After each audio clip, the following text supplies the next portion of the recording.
nangyari sa ending yung I was, no?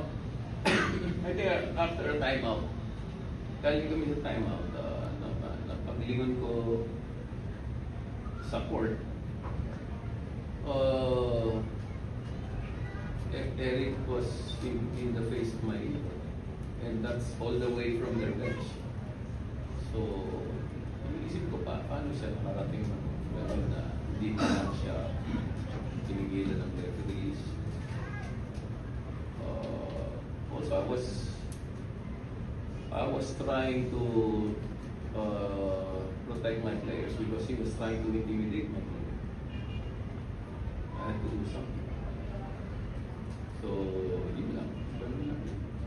Magkakaibigan naman kami, pero pagdating sa laro, kanya-kanyang protect tayo dun sa mga interest natin. So, ganun din gagawin niya pag ginawa ko yung player. But, wala naman sa akin. you have some words to